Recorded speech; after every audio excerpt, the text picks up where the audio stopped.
he's late. Oh, it's the den of late. Oh, he's late. Oh, he's late again. Oh, so late. Man, y'all don't know. Y'all don't know the struggle, bruh. But yeah, we're rocking and we're rolling. What is up, everybody? Welcome to your Monday show, to the Monday stream. Should be a real good one today. We've got some exciting stuff to go over with the closing of Phase 4. I thought it would be cool to sort of take a look back, and I want to rank all of Phase 4. And I think that's going to be pretty hyped up, pretty fun. A lot of you guys will probably get angry with me about it, and that's always a good time too. But yeah, I also want to discuss whether or not this is really the worst phase of the MCU. So we'll go over that a little bit as well. But there's some really crazy stuff that dropped over the weekend. I have a really big video coming out about Secret Wars, and I'm quite excited about that. That shit seems really, really cool. It seems like they're doing some wild stuff with Secret Wars, and it might be the first time that we have like actual info on how that's going to break down and what's going on with that. So that's pretty crazy. Wait, where's the chat box? Chat, I thought you fixed the chat box. Doesn't work? Doesn't work at all? Well, that sucks. Okay, well, we'll work on that for tomorrow. But yeah, so we have some crazy Secret War stuff. Along with that is some crazy Spider-Man stuff as well. So some of that is pretty hyped up. But we just had breaking news. A big old scoop dropped by Daniel Richtman. Very wild. And it's all about the fucking Red Hulk, man. This shit is crazy. Did you guys see this? Wow. We're going to have to break that down kind of right away. And then we're going to have to get into some of the other things that are going on, like Wakanda Forever. You know, it had this massive box office opening, but it's technically less than what the first movie made. And so I kind of want to figure that out. I want to dive into that. You know what I mean? Do some figuring together. But let me see if I can pull this up, because this is pretty freaking crazy, ladies and gentle beings. And I double checked with Daniel, and this is indeed real. This is wild, guys. This is crazy. This is I'm at a loss. I'm at a loss. This is insanity, as it were. Okay, so check this out. Let's get into this. Smash a gosh dang like on the stream today, because holy shit, like, Marvel's wild, you know? Like, this stuff just kind of never stops happening, and especially because I think we're at a juncture where Feige's trying to fix things and hype up and amp up the next couple of years. Stuff like this keeps dropping, and it's pretty freaking wild. So check this out. The character description for Thunderbolt Ross / Red Hulk in Captain America New World Order. The former Lieutenant General of the United States Army and Secretary of State, now President of the United States, using radiation siphon transformed Ross into the Red Hulk. What? Oh my God. Oh my God. This is insane. Holy buttholes. Guys, it was already crazy enough that we were going to be getting the Red Hulk. It was already crazy enough that we were going to get Harrison Ford as Thunderbolt Ross. Holy shit. My God, bro. The president? Okay. We already heard that there was going to be crazy scenes between Harrison Ford and Anthony Mackie, that Marvel was very interested in doing scenes like that to kind of, amp up the dynamic and the sort of the interesting, juxtaposition of beliefs and all of that between those two. I believe it was Nate Moore came out and said, this is going to be a really intense thing for the movie, and it's going to be really cool to see those two characters across from each other in the MCU. And that is absolutely the case. But now when you add in the fact that he's going to be the president of the United States. You add in the fact that this movie and Thunderbolts both filming around the same time, and you've got Secret Invasion going into Armor Wars. You've got some other really crazy things going on. I mean, this is absolutely nuts, dude. Like, I'm still trying to wrap my head around it because it's like fresh news. But this just shows you like how wild the MCU is going to get in the next couple of years. And Harrison Ford as the president, I mean, there's a lot of like fun memes because of he was in what was the movie where he's like on Air Force One the whole time or whatever. So he's been like a president before, which is kind of badass. But also, it's kind of wild that you're going to get this dude as the president. And it's possible that they're going to set up Kingpin, Vincent D'Onofrio, as the mayor of New York City. And like, you start to kind of like think about those considerations and you're like, dude, what's going on? All these political people in the MCU are going to end up being supervillains and shit? Like, what? Yeah, Air Force One. Yo, that's so wild to me, man. Like, this is... Again, like Captain America New World Order, there was like silence for so long about this movie. Of course, Falcon and the Winter Soldier sets it up so that Sam Wilson is officially the Captain America. But there's been so much silence and speculation about what's going to be going on with that movie. It's gone from, yeah, I'll check it out and, you know, maybe they can do some cool stuff, to, oh my goodness, this seems really interesting, to, oh my gosh, is this one of the most anticipated movies that Marvel is creating next? This little byline here, holy shit. Yeah, like, yeah, get off my planet, right? Like, dude, this is so crazy. I'm aghast. I'm flabbergasted up here, man. Holy shit. Yeah, and as the homie put in chat, it does make the title make a lot more sense now. New World Order. Wow. Well, okay then. New World Order. Holy shit. Here we go. Okay, so pretty crazy little first story there, and I'm sure if more stuff comes out, we will talk about it. We'll get into it, and I'm sure maybe you guys have some questions as well. Let's next talk about Wakanda Forever, okay? Absolutely massive opening weekend for Wakanda Forever.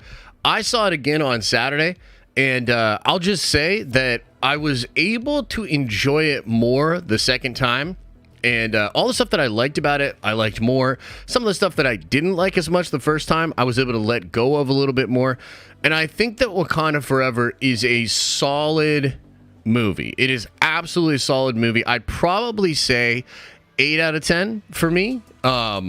But a very, very enjoyable 8 out of 10. I can't quite push it into that 9. I can't get it close to a 10. I just don't think it's masterful as some of the other MCU movies. Some of that just kind of comes down to, you know, your own enjoyment, things that you like, and et cetera, because I absolutely think that, for instance, Multiverse of Madness is a 10 out of 10. Do you know what I mean? And so a lot of people would like shriek and cringe at that, and they're like, oh my god, you know, like, you can't put Multiverse of Madness that high or whatnot. For me, Multiverse of Madness is a 10 out of 10, one of the best movies that Marvel has ever made. So shit like that is, you know, it's subjective, right?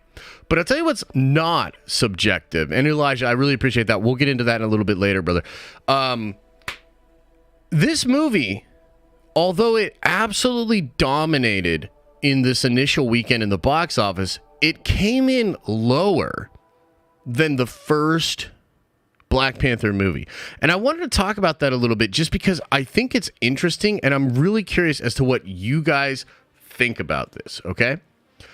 So, this movie technically opened in more theaters and made less money. Okay?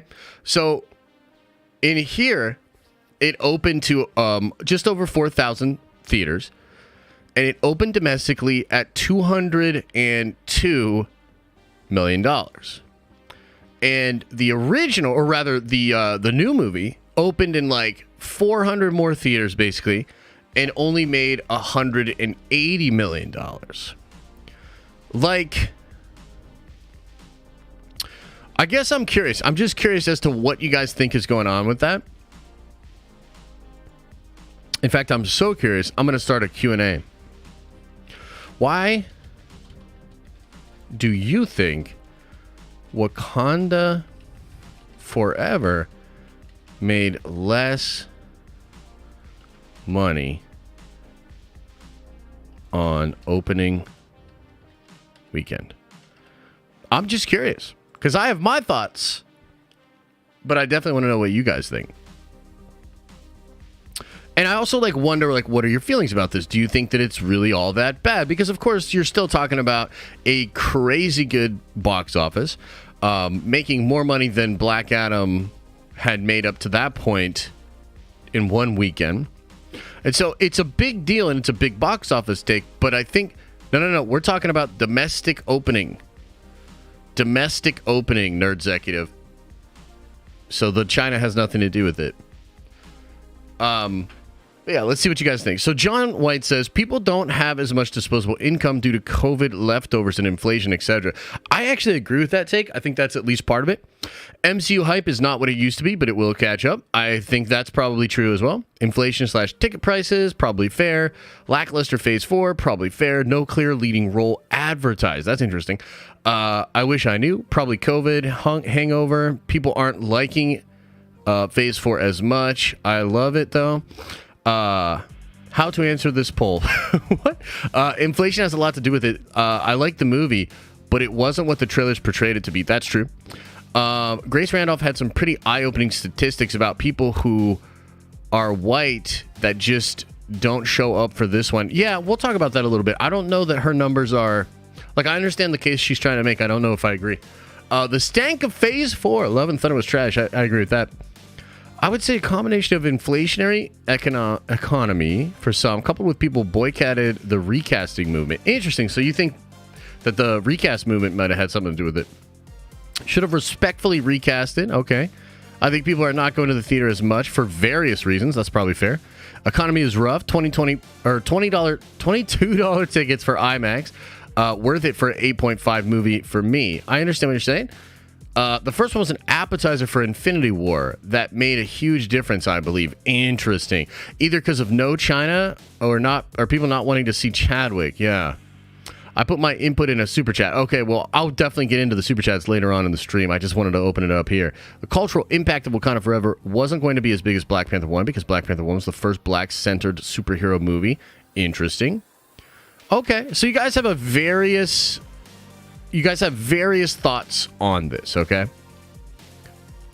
I gotta tell you, I think it's a little bit of several different things, okay? Now, again, we're talking about $22 million, which in the grand scheme of how much money this movie will actually make, probably not that big of a deal. But I think nonetheless, it's a trend, and trends are always worth looking into, right? So one of the things that, folks don't like when I talk about Andor is, the most telling thing about Andor is the trend compared to the other shows.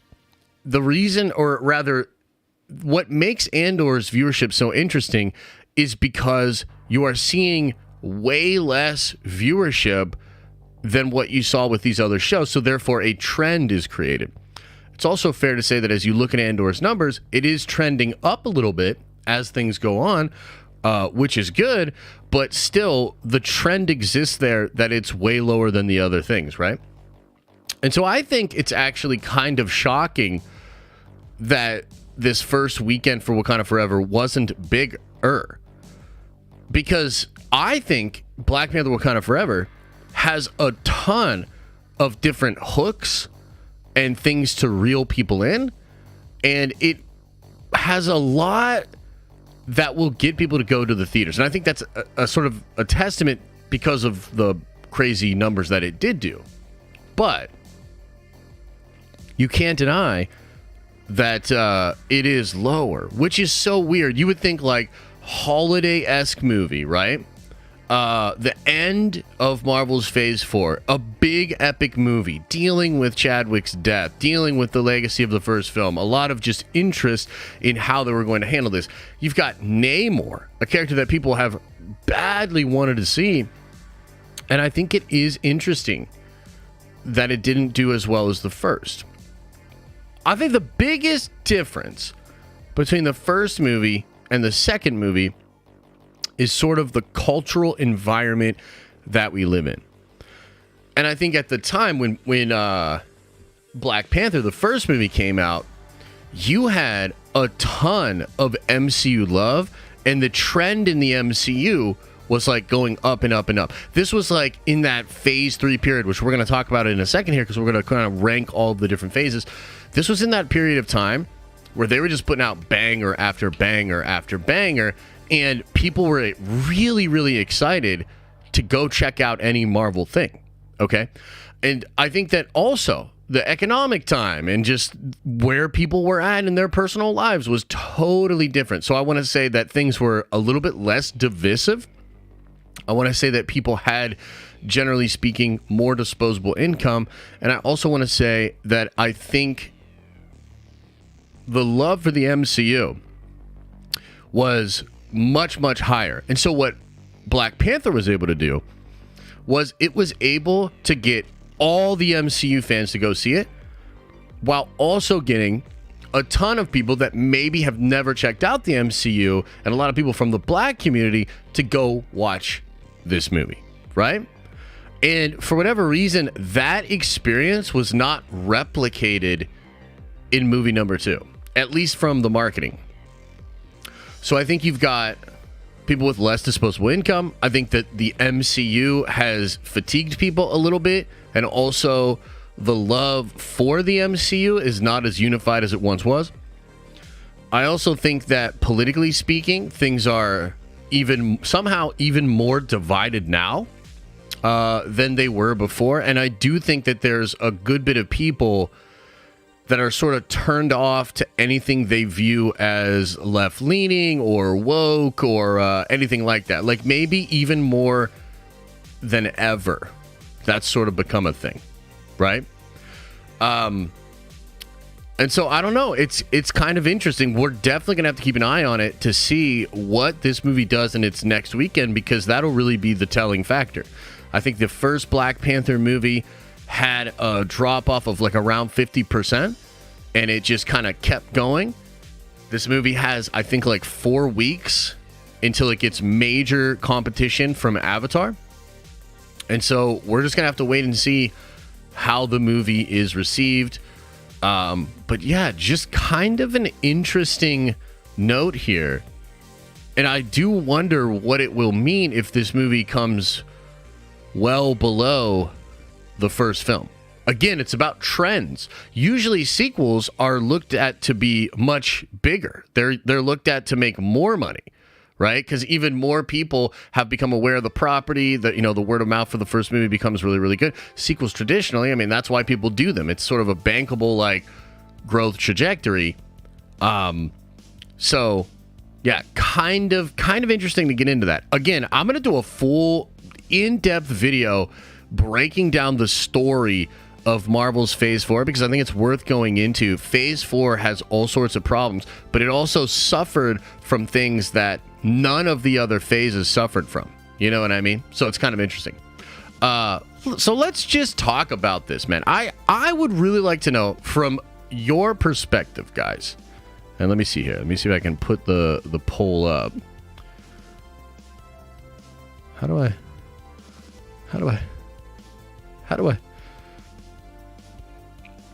Let's see here. I would like to know the poll. What is the worst MCU phase? And we'll just list them out. Phase 1,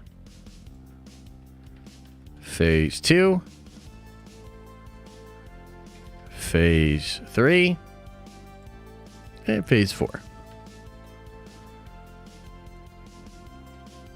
I would like to know. Let your voice be heard, and then I'll get into it a little bit more. I have no income and I went to see it. Yeah, that's true. I understand. But I do think that the constraints on people's wallets and discretionary income, that is a part of it. You know what I mean? Yeah. Yeah. She-Hulk made me vote for. Oh, yeah. We'll get into She-Hulk. We'll talk all about it. I'm hoping that, like, I think this is going to be a cathartic, interesting stream when we go over all of this. And I'm hoping it's actually going to help me inform the big video that I want to make. Because I have things that I want to sort of touch on and discuss. It's really a lot about the Disney Plus shows and this sort of mandate from Disney to make Disney Plus shows. You know what I mean? So let's just take a peek here. Okay, so wow, so it really does seem, and I anticipated this, it really does seem to be between Phase 2 and Phase 4, and you have about 60% of folks saying that they think Phase 4 is the worst, and then 34% of people saying Phase 2, and then you got Phase 1 trailing behind that. Almost nobody would vote for Phase 3 because Phase 3 was like peak, right? So let's talk about this a little bit. Let's get into this. Let's look at these here movies that make up the various phases that we're talking about. Okay. Let me just actually transition this to get up here. Okay, so. By the way, guys, do y'all remember where you were when you first saw Iron Man? Put a 1 into the chat if you saw Iron Man in theaters. Put a 1 into the chat if you saw Iron Man in theaters. Were you there at the very start? Oh man, I'll never forget that shit. So I was living in Minneapolis at the time, actually. I was living at Minneapolis, and there's a buddy from back home that was living with me, and we were like working on like film stuff. We were doing all sorts of crazy stuff back then. And I remember I had just got him to actually check out comic book movies via the Nolan stuff, like Batman Begins, and that's been back when we were still living at home. And so I remember we went out and saw Iron Man at this big movie theater at a place called Arbor Lakes outside of the Twin Cities. And dude, it was incredible. I remember watching it and just being like, that was maybe the best comic book movie I had ever seen, and really wanting to see more and getting excited. I remember too, Robert Downey Jr. came out for the MTV Music Awards, and I just remember him being like, still in theaters, by the way, because the thing was like crushing, and back then we thought like 300 domestic was like, you know, ridiculous, like absurd, you know what I mean? So that shit was really, really fun, all the way back in 2008. Okay. Then you get the follow-up with Incredible Hulk, which I really enjoyed as well. Iron Man 2, a little bit less enjoyable for me, but still a fun movie. Thor, I think, was masterful. I absolutely love the first Thor movie, and I think that movie doesn't get enough credit for what it sets up for the rest of the MCU. You've got Captain America, which I absolutely loved, and then, of course, the Avengers movie, which pulled it all together and was so damn cool. The Avengers is what made Marvel way bigger than any other franchise. The way that it took all of these individual movies and brought them together, it was monumental. Now, Phase 2, okay, is pretty interesting because it is the most like Phase 4. And I mean this in a couple of different ways. It was a transitional period for Marvel Studios, right? They had just made one sequel, but mostly a bunch of individual movies, and then tied them all together in the Avengers film. And so they needed to make some sequels, and they needed to continue this MCU thing. And if you look at it, I mean, you got out the gate, you've got Iron Man 3. Yo, how many of y'all saw Iron Man 3 in theaters? And what were you thinking when you watched that movie? Because I remember watching Iron Man 3 and just being like, oh no. Oh no. Oh no, Iron Man 3, no! Like, you know what I mean? Like, dude, oh shit. Did you guys have a reaction like that? Because, like, Iron Man 3, I was like, oh no. Yeah. And I've watched Iron Man 3 a lot. I've revisited it a lot because I love Shane Black, you know? But, nah, man, I'm sorry. Like, as much as I try to, like, see what they were doing and everything like that, like, it just does not even come close to the magic from before. Then you've got Thor: The Dark World. I like Thor: The Dark World, But again, just super formulaic, doing some stuff that's like just very mind numbing, and not a good sequel. And I know a lot of people really shit on Thor the Dark World. I kind of had like mixed feelings, but I wasn't like crying about it. Then you get Winter Soldier, and like Winter Soldier is still to this day probably the best MCU movie. It is so damn good, right? And you're just like, oh shit, Russo brothers, like, all right, I like it. Then you get Guardians of the Galaxy, which is also straight fire, dude. Like Guardians of the Galaxy, the first one is straight fire, you know? So that shit's hype. And then Age of Ultron. The thing about Age of Ultron, and I think this is really where a lot of people get butthurt about Phase 2. Age of Ultron is just not as good as the original Avengers movie, but that didn't mean it was bad. I think people got unfairly butthurt about that movie. It's just different than the first Avengers movie. I don't think it's bad. It's just different. And so I think at the time, you know, Marvel fans still a little on shaky ground. You get Age of Ultron, and you're like, okay, whatever. And then Ant-Man was good, but it felt like kind of inconsequential. So Phase 2 was this pivot where they were like, okay, now we really need to expand this thing. And they sort of stumble. I mean, if you look at it, they allow Shane Black to just basically make a Shane Black movie, you know? And I think looking back at it, that's not the move, you know? Like, you probably should have intervened a little bit more, Feige. Like, you should have, like, really made sure that shit was tight. Thor the Dark World had all sorts of problems. I mean, it lost its director. There were major creative differences. And I think this was a situation where people wanted to do something way different, and it wasn't fitting in with what Feige wanted to do with Thor. And ultimately, we get this Thor the Dark World with just kind of some of the pieces together or whatever. It's like not great, right? So Phase 2, definitely a step down, and then you've got it sort of on shaky ground. But then Marvel pivots, and Phase 3 is absolute fire. I mean, look at some of these titles.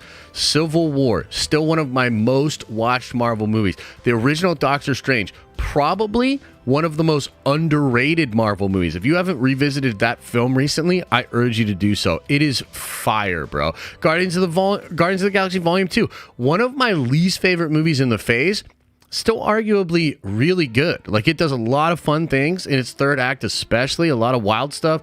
I'm Mary Poppins. He's not your daddy. He might be, you know what I mean? Like all that kind of shit. It had a really nice third act, even though I didn't absolutely love it. Spider-Man Homecoming, bro. When I saw Spider-Man Homecoming, I was like, this is the best Spider-Man I've ever seen. It just had the flavor, the vibe, the feeling of Spider-Man. It had this energy, man, with the Ramones at the beginning and all this like really fun animation stuff. Tom Holland was absolutely incredible. I thought Vulture was incredible. Iron Man, I loved it. I know Trinity hates the Iron Boy thing that they did, but that shit was absolute fire. Going from that into Thor Ragnarok, dude, Thor Ragnarok opened the door for all sorts of possibilities within the MCU. It was like the most fresh, fun Marvel movie we'd ever seen. And we didn't think that the third Thor movie was going to deliver that kind of shit. This was like an incredible turning point, right? Black Panther. I mean, look at what you're writing. Like, you're writing the vibes of Civil War, Doctor Strange, Guardians 2, Spider-Man Homecoming, Thor Ragnarok, and then you're going into Black Panther. At this point, people were like, Marvel is fucking killing it. This shit is out of control. I love my comic book movies. I love the MCU. People are really, really excited. It's also around this time where we're really starting to talk about Infinity War and Endgame a lot, dude. A lot. You know what I mean? So I think that obviously Black Panther gets a huge boost because of all of those good movies and because of the build up to Infinity War and Endgame. So then you get Infinity War. I mean, we don't even got to talk about Infinity War. Are you fucking kidding me? One of the coolest movies I've ever seen. A perfect culmination of all this groundwork laid by all of these series of movies. Ant-Man and the Wasp is alright. You know what I mean? Like, I don't know what you want to say. It's alright. Captain Marvel also, it's alright. You know what I mean? Like, that's just what it is. Those two movies are all right. They're not bad, but they're just not great. It didn't fucking matter. We were still riding the high of Infinity War, bro. Like a freaking crack addict in the bathroom for that shit. Like, just give me more of that Infinity War shit. And everybody's just talking about Endgame the entire time. Like, we're probably low-key watching Ant-Man and the Wasp and Captain Marvel just being like, yo, where's the Endgame shit? Where's the shit for Endgame? What does this all mean for Endgame? You know what I mean? And then you get Endgame. I mean, wow, what a culmination. And then Spider-Man Far From Home, which, in my opinion, had no right to be as good as it was. It was absolutely incredible, okay? So, obviously, Phase 3, fire! But just like going from Phase 1 into Phase 2, where you have a shift, we've gone from Phase 3 into Phase 4, and there's a shift. Now, these are just the movies. These are just the movies, but we're going to talk about the movies and the shows as well. But just in terms of movies, I want you to remember what we just talked about in Phase 3. Captain America Civil War, Doctor Strange, Guardians 2, Spider-Man Homecoming, Thor Ragnarok, Black Panther, Infinity War and Endgame, and Spider-Man Far From Home. You go from that into Black Widow, Shang-Chi and the Legends of the Ten Rings, Eternals, Spider-Man No Way Home, I like that a lot. Doctor Strange Multiverse of Madness, like that a lot. Love and Thunder, probably my least favorite MCU movie ever. And then Wakanda Forever. I would argue that just on the merits of the movies, even if you take out the Disney Plus shit, which we're going to talk about, I can't see how that's not like a letdown. Like Black Widow, and we're going to rank all this shit. Black Widow's decent, dude. It's not a bad movie. Shang-Chi is very fun. It's really good. It's a great MCU movie. Eternals is weird. You know, Eternals is weird. It's doing its own little weird thing. I actually think it's much better than what I originally thought. When I first saw it, I was like, what the fuck? You know, but it's decent. Spider-Man No Way Home is, to date, the most fun comic book movie ever created. Okay? Multiverse of Madness, I think, a masterpiece, but also it could have been on the level of Spider-Man No Way Home from like the fan service and fun perspective, and it just wasn't. Love and Thunder is like, what the hell was happening over there when they were making that movie? And then Wakanda Forever is really good, but not a masterpiece. And I just think like it's really hard to go from Phase 3 into Phase 4 and not just be jarred. Okay? So to me, I thought a lot about this. Absolutely, Phase 4 is the weakest phase because we're not even adding in all the really mid as fuck Disney Plus shows. Because this is really what it is, man. The fact that Marvel started making Disney Plus shows and the ideas and perceptions that we had as fans about what that meant and what it ended up actually materializing into were wildly different. Wildly different. Here's what I want to know from you guys, and you guys let me know. When you first thought of Marvel Disney Plus shows, did you have an idea that they were going to be way better than they ended up being? Yes or no? Do you understand the question? When you first heard and started to speculate about what Marvel Disney Plus shows were going to be, did you imagine them to be way better than they were? I long for the days. A couple people say no. That's totally cool. All good over here. All opinions are welcome. You know, it's all good. But I'll tell you from my personal experience, dude. From my personal experience, one of the greatest letdowns as a Marvel fan that I've ever experienced. And is that a little bit on me? Absolutely. But again, guys, we're talking about Phase 3. Okay? We were just coming out of Phase 3. Holy shit, man. It felt like going to the casino and being on a hot streak. Oh my God, shit's felt so fire. And they were like, yo, you know what? We're going to put a couple new machines in. We got a couple new games coming to the casino. Shit's going to be awesome. And you're just in this mind frame of, I absolutely love Marvel. I can't wait to be getting way more Marvel than I got before, and everything to be like way more complex and awesome. And I got to say, like, WandaVision, a great start. And I think the hype around it was real. And I like WandaVision more now than I did before. But dude, it was like the ending of WandaVision, then going into Falcon and the Winter Soldier. And I gotta say, Falcon and the Winter Soldier, particularly that finale, it was gut-wrenching for me. It was gut-wrenching, dude. Because, like, I realized in that moment, I was like, bro, this shit isn't even close to what I thought it was going to be. Like, I don't know. Like, it just hit me in such a weird way. And that's really why you absolutely have to put Phase 4 as the lowest of the MCU, because the promise of what these Disney Plus shows could be and what they ended up being is so bad. Like, it's really, really bad. Now, I think they can fix it. I'm very positive on Marvel. I'm very positive on all the changes they're making behind the scenes. For God's sakes, Harrison Ford is going to be the Red Hulk president of the United States. Shut your goddamn mouth. But I think it's worth going through this shit to, like, try to explain and sort of talk about what happened, what's going on with Marvel, right? So let us begin. By the way, this thing, I did not create this one. Actually, somebody else created this. So it has all of the Marvel Phase 4 dealy-dallies. It's pretty crazy. So it's kind of fitting that they start with She-Hulk. I mean, She-Hulk's D tier. Honestly, probably should have made a separate tier for She-Hulk. I think She-Hulk is one of the worst things Marvel Studios ever made.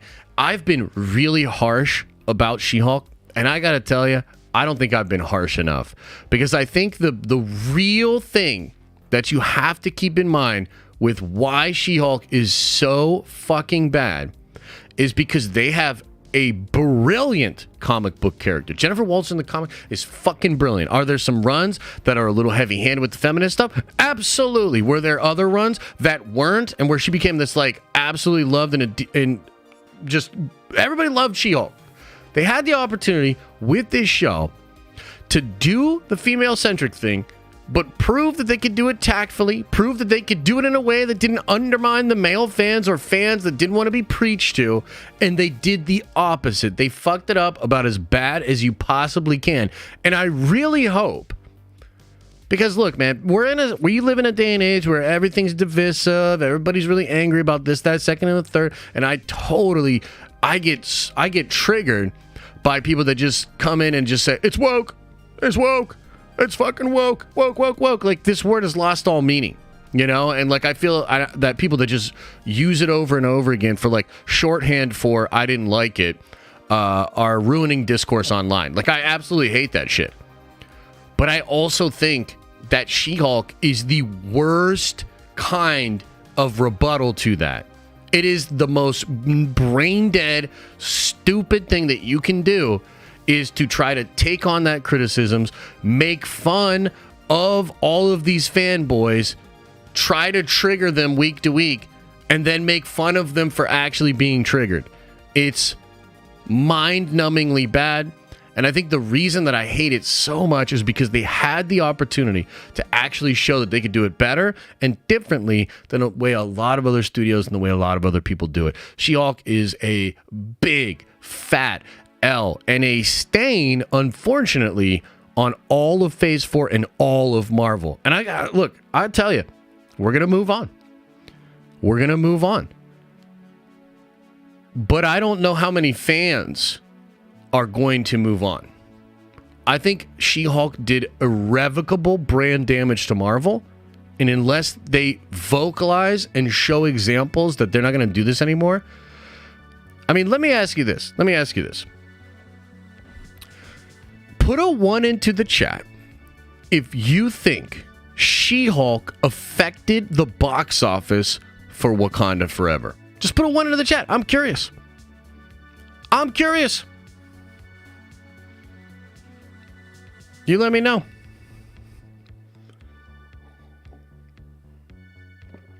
I would not be surprised. I would not be surprised. I do not think that happens, says Geekdom. I mean, dude, you're free to think what you think. I would not be surprised. And here's why. Because it was the first Marvel project that didn't just do the female-centric, men are bad, she's great. It didn't just do that. It did it in the most aggressive, over-the-line way that Marvel had ever done. Right? It sort of like became the self-fulfilling prophecy of, I think, where a lot of people were frustrated with Marvel. And on top of that, it's just whack. Like, it's literally just whack. So it's probably not like a ton. It's not like there's a bunch of people that are like, I'm boycotting off of She-Hulk. But I tell you, consumer behavior, it tracks that when you have a bad experience with a brand, it affects the next decision you make as far as engaging with that brand. Basically, and again, we're going to move on. But I can't overstate how bad She-Hulk was and how bad it was for Marvel. Okay, let's talk about Eternals. This one might surprise you, but I'm going to put Eternals actually in B. I'm going to put Eternals in the B spot there. I actually think that Eternals, if it had maybe been made a year later, if it wasn't so much the victim of a lot of the things that were going on at Marvel at the time with the scrambling, trying to refigure how things move forward, I think Eternals could have been absolute fire. I also think that this is another example of Feige allowing a creative to have a little bit more leeway than he normally would. And I don't think you should do that shit no more, because Eternals is great. It does a lot of fun stuff. Like, I was surprised at how much I really liked it, especially in the first 2 acts. The characters are enjoyable. A lot of the ways in which they explain the dynamics between the characters I thought was pretty brilliant. But the problem with Eternals is when it tries to just then become an MCU movie, right? So it's like this really weird, grand thing, and then it's like, but we're just going to become an MCU movie at the end. And to me, the third act, even though it's really visually cool, it doesn't really hold any weight, and it ends up feeling really bloated and unnecessary. This gives the whole movie this kind of like whimsical, dragging feeling, and then it sort of rushes to a conclusion. But again, like, if they could have put a little bit more Easter egg shit in there and tied this a little bit more to what's going on in the multiverse and some of those fun things, I think Eternals would have been much better received, and I don't think it's as bad as people say. I don't think it's as bad as people say, for sure. But I'm curious, what do you guys think? What do you guys think? Eternals is D? Eternals was fire! Yeah. I'm sorry, but Eternals is worse than She-Hulk? What? No. No way, dude. I think time will be friendly to Eternals. Yeah, probably.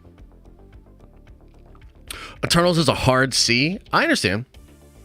Eternals was better than She-Hulk. Oh, hell yeah, dude. Of course.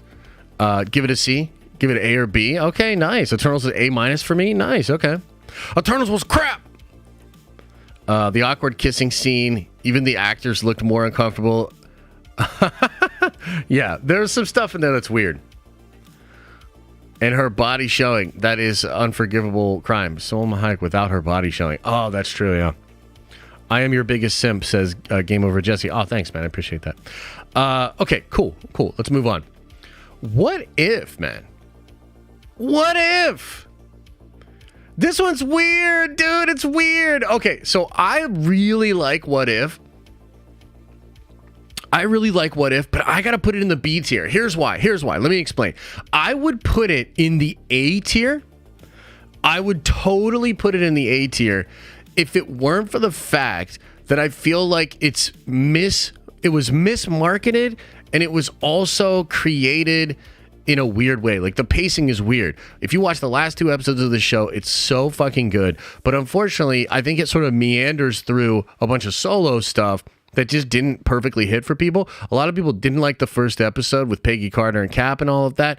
And I thought it was cool, but I thought the show actually made the mistake of trying too hard to set up everything as a solo, one-off, kind of almost like a short, and then tie it all together at the end. It didn't give it like the pulse, or like if there was multiversal, like imagine if each episode had a post-credit scene that was sort of tying into the overall arcing multiversal thing. There's some absolute bangers in the show. There are some absolute losers in the show. And overall, I think one of the reasons I have to knock it down to B is because at the time, Marvel fans, at least me and many in this community, were like, oh shit, this is going to be one of the coolest things they've ever done. And just like all the other, just like most of the other Disney Plus stuff, it doesn't fulfill the role that I think we were first promised by Disney Plus MCU content. Like that's kind of where I'm at with it. I think it's a B, right? Hawkeye. I'm real curious. What do you guys think about Hawkeye? What do you release the foam, right? Which is funny, but like, let's be real. Like, we all stayed up for that shit, and we were all thinking the same thing. Like, I'm not staying up for this shit no more. You know what I mean? Hawkeye, B, B, C, B, C, A, C. Oh man, dude, guys. I gotta say Hawkeye's a C.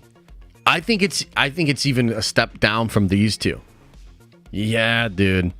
And again, like, I think we're gonna keep circling back to this. I'm like a broken record with this shit. But when we first heard of the Disney Plus shows, you telling me that the David Aja Matt Fraction Hawkeye run is gonna be developed as a show, dude, that shit's absolutely incredible. And the Hawkeye show does so much well.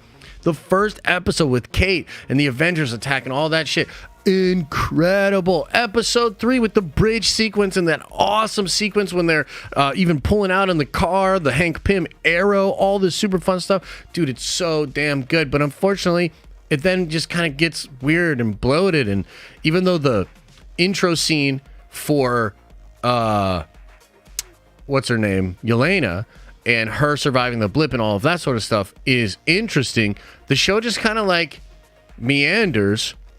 Kingpin is in there. Kate Bishop's mom bad. Like, Hawkeye gotta stop all this stuff. And like, unfortunately, I don't think this show, like, it's a bunch of good ideas put together and a few really fun episodes that are put together, but it's ultimately so unfulfilling, dude. Like, it's really unfulfilling. Like, episodes just drag. The conclusion is like, what? It's not a pure Christmas show in the way that I thought it could be. Like, episode 1 I felt like was strong, and I was like, okay, this could be like a really, really fun Christmas show, but it never like fully commits to that.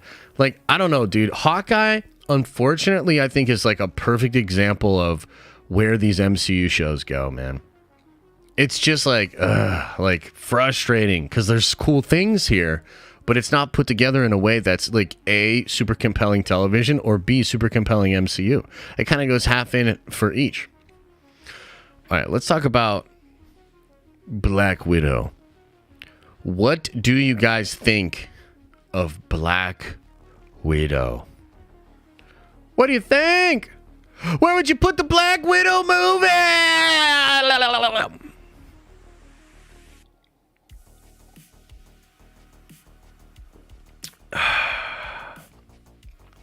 I'm gonna put it at B. I think a lot of you guys are in the same spot, same general thinking of this. Black Widow is way better than I think people give it credit for, but it is a movie that is out of time. It should have been a Phase 3 or Phase 2 movie. It's a movie that was delayed for so long. Like, so long, It's a movie that does one of the worst character change-ups I've ever seen in Marvel, and that's Taskmaster. Like, dude, that shit sucks. Like, I don't know bro, that Taskmaster shit sucked. It was awful. But the prison breakout scene, absolutely incredible. The action with the widows, absolutely incredible. It has some of the best action sequences in any MCU movie. Like, it's legitimately really, really good.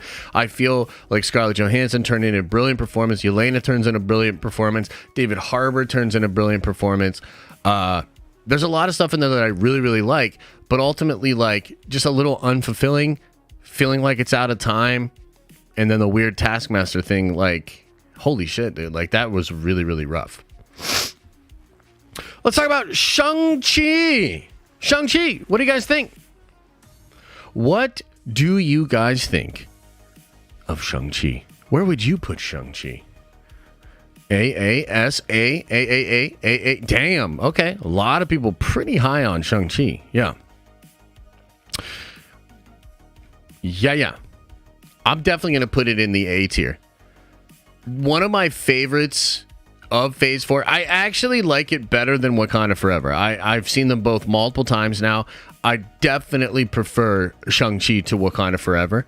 And I think it's just a lot of goodness. I think it's the most Marvel feeling of all of, like, the new characters, you know? So does a lot of dope stuff and absolutely incredible post-credit scene that's going to matter a lot moving forward. Action, so good. Donnie Yen, out of control good. Fucking third act with a crazy dragon fighting demon things, and he does a Kamehameha wave. Like, bro, you're scratching the itches that I like. So I gotta give Shang-Chi an A. Very, very good movie. Solid. So I like it a lot. Wakanda Forever. Just saw Wakanda Forever. What do you guys think? Where would you guys put Wakanda Forever? Where would you put it? A, a lot of A's, some B's, A plus, S, B's, A's, yeah. So I would definitely put it in the A tier. I think it stands up shoulder to shoulder with Shang-Chi. It's really, really good. There's some stuff that I don't love in it. I think it's a little bit bloated, but it is an epic movie that represents a lot of what Marvel Studios does right. A really, really good time in the movie theater. And the one thing I'll say about Wakanda Forever is that it's very carefully crafted. Like, this becomes really obvious when you watch it for the second, third time. You're like, damn, like, they really spent their time, like, putting this all together. And it's just, you can just tell. You can tell the effort that was put into this movie. And it's really, really enjoyable. Like, I like it a lot. But again, I can't quite push it into that masterpiece tier. And I actually like Shang-Chi a little bit better. Okay? So, let's talk about Multiverse of Madness, and let's talk about why most of y'all are wrong, because this is the first S-tier movie on the charts. It is so damn good, dude. Here's the thing. Like, I know it's all about being subjective. I know we're supposed to, you know, let people have their opinions, and it's fine if you feel this way, that way, second and the third. Bro, I will die on this hill. If you don't recognize that Multiverse of Madness is a masterpiece, you're missing something inside of you as a human being. It could have been your parents. It could have been your upbringing. It could be your genes. You know, maybe you just don't have a certain part of your brain, or maybe you never learned like what good shit is. You know, I'm not trying to be like super down about it or whatever, but every single person that I've heard complain about this movie is coming at it from some bullshit, stupid ass perspective. They can't let go of things that they're bringing to it. It's their baggage. It's on them. Fuck them. Fuck you. It's an S tier movie. Okay.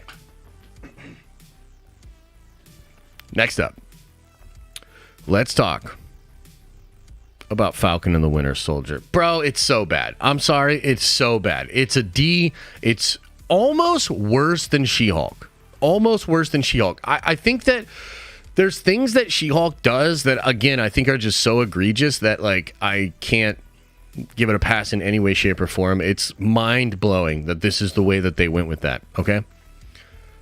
Falcon and the Winter Soldier, it does a lot of things well. There's some really cool aspects in the movie. Some of the early therapy stuff, really cool. I think that the Isaiah Bradley stuff, really interesting, okay? But oh my God, the most vanilla villains you've ever seen, the most predictable and stupid ending you've ever heard of, one of the worst edited finales of any television show I've ever seen. So painful to watch, dude. So painful to watch. The show should have been massively delayed, okay? So if you don't know the story kind of behind Falcon and the Winter Soldier, the LLC originally created for this movie was called Pandemic Productions. And the original plot of the movie was going to involve some kind of artificially created virus that was going to spread all over the globe. Well, surprise, surprise, that shit happened in the real world, or at least a version of that happened in the real world. And so Disney was like, fuck! And so they had to chop it up, gut it, change it, and make it better. And in my opinion, they just absolutely failed to do it. Like, nah, man, that shit's weak, whack as fuck. So, damn, that show broke my heart, man. That show broke my heart. Where I was like, damn, so we're not really committed to quality above all. It's more like good enough. You know? Ugh, hate it. Love and Thunder. Holy shit, it's so bad. Oh my God, it's so bad. No! Love and Thunder, why? Oh, man. Love and Thunder is the least enjoyable MCU movie I've ever seen in theaters.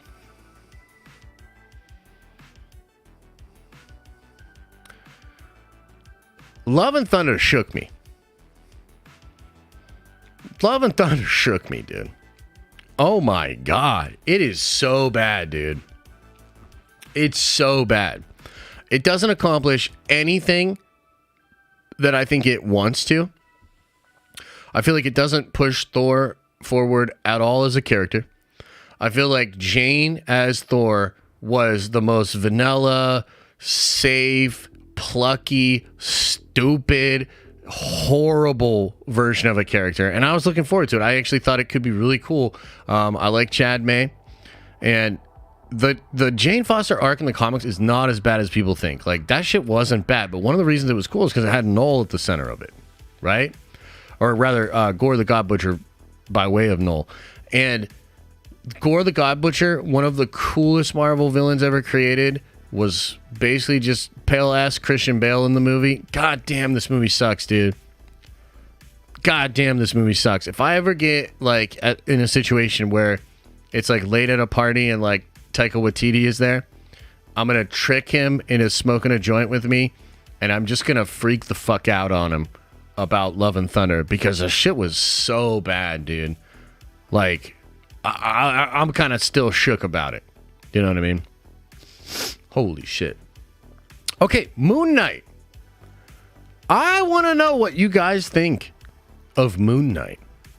What do you guys make of Moon Knight? A lot of anticipation for it. A lot of people really liked it, huh? You still haven't seen it? Sheesh. Sheesh, Danny. Dang, dude. Look at all of you guys with the really, really high scores for Moon Knight.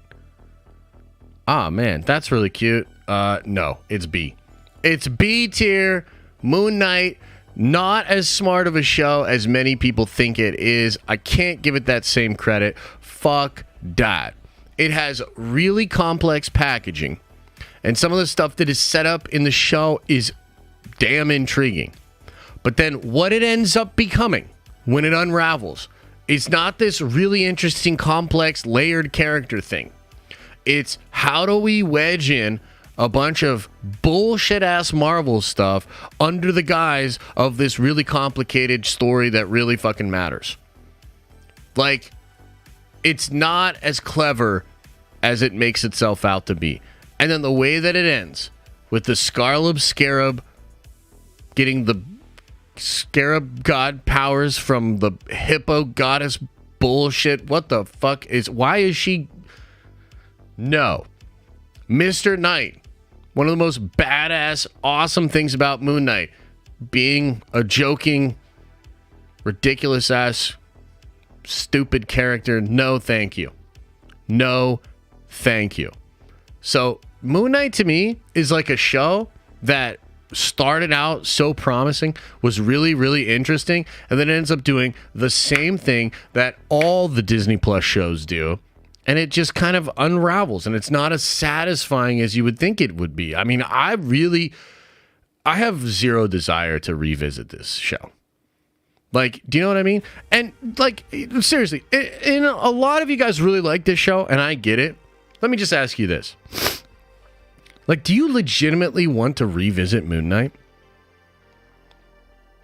Like, do you really want to revisit Moon Knight? Like, why? Like, what is it about the show that's even worth watching again? Like, I'm just confused by that. Like, what do you want to watch again? Because the only things that were really cool in the show was sort of the way they frame and deliver some of the mysteries that, to me, all of which become unsatisfying. Like, all of it becomes unsatisfying. So I can't see it, man. I don't think Moon Knight, and again, you know, a little bit on me because I was very excited for Moon Knight, and like, bro, it ain't it. Like, it's just, yeah, it's just not it. Let's talk about Werewolf by Night. What do you guys think about Werewolf by Night? What do you think? What do you think? Yeah, all they had to do was show the blackout scenes. That would have really fucking helped for sure, bro. That would have really helped. Okay, so here's the thing. I'm putting this in the B tier, okay? Now, let's be fair. I'd actually much rather revisit Werewolf by Night than I would almost all of these other things. The last two episodes of What If are pretty fire, and I do actually like Eternals a little bit more than I used to. But other than that, like, why would I go rewatch Black Widow? Why would I go rewatch Moon Knight? I don't think so. Werewolf by Night is cool. It's stylish. I think it has a certain time of the year where it becomes even cooler to watch. But ultimately, it's just an intro scene for the hunters, a few scenes in the maze, and then he freaks out. There's not a lot of substance to it. And according to a lot of like the Nielsen charts and the data, barely anybody watched this special, unfortunately. Maybe it'll tick up towards the end of October. I think that data is starting to come out as well. But it did not hit the way that I think many of us anticipated it to hit. And it's enjoyable, but it doesn't do anything that like, oh, I really need to go revisit that, or holy shit, that was such an incredible experience. Like, I want you to think about all of the MCU movies that you revisit. Okay? So for me, it's like Winter Soldier, Civil War, Age of Ultron, Doctor Strange, Original Guardians, Endgame, and Infinity War. Those are movies that, like, I get a lot out of it every single time I go back and rewatch it. I desire to go rewatch those movies. You know what I mean? This movie does, this special doesn't really create anything like that.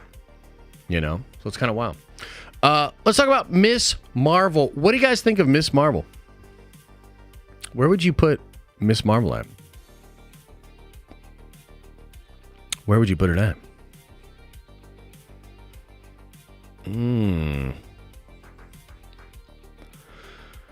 Yeah. The thing is, man, it's a C tier. It's a C tier. And it actually feels very similar to Hawkeye to me, where it starts out really strong. I legitimately liked a lot of the aspects of the show. The family was cool. The dynamics were cool. It actually shows you some really interesting things about Islamic culture, about Indians. It's got a lot of cool stuff that goes on. And then it just becomes this super predictable, paint by numbers, superhero kind of adventure that looks like it's missing 80% of the budget that it would need to actually make it pop off. Miss Marvel had enough interesting things going on that I would have loved to see it get the Shang-Chi treatment.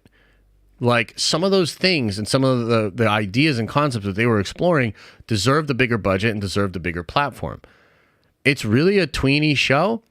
Slice of life with like a little bit of Marvel stuff in it. And so, yeah, I'm ultimately left pretty unsatisfied by that show. Pretty unsatisfied. you know, which is kind of a shame because Miss Marvel, also kind of interesting. It didn't hit big numbers. I think it's like really low, maybe one of the lowest viewed shows that they've ever made. But there's some data to suggest that Miss Marvel was a show that actually added a significant amount of Disney Plus subscribers because a ton of people that wouldn't normally go watch Marvel or sign up for Disney Plus were interested enough to sign up to Disney Plus to check the show out. Kind of wild, right? Kind of wild. Yeah. All right, let's talk about Spider-Man No Way Home. This should be pretty obvious, dude. It's S tier. Maybe one of the best comic book movies ever made. I would say the most enjoyable comic book movie ever made to watch. What a complete package, top to bottom. It works on multiple levels. It's not just the fact that you get Tobey and Andrew back. It's the fact that this is an incredible story for Tom Holland. He acted the shit out of it. It leads him in a place that's like incredible for the character growth. Feels like a perfect ending, which is so wild. Loss, growth, sacrifice, all these different things. It's quintessential Peter Parker. Oh, and by the way, it also nails the multiversal aspect. It gives us two characters from other franchises coming back to a role, playing it in a way that's like, it's just damn impressive, bro. Like, I didn't even think it would be that good, dude. I'll never forget when Andrew came in and the crowd popped. And then Tobey came in and the crowd popped, bro. That shit was hype. That's what it's about. Having those kind of experiences in theaters, out of control. Okay. Let's talk about Loki. Let's just get this out of the way. Loki is S tier. And also, I'm going to say something controversial about Loki. I'm going to say something controversial about Loki. You ready? If you don't have Loki in your personal S tier, after Secret Wars, you will. After Secret Wars, you will.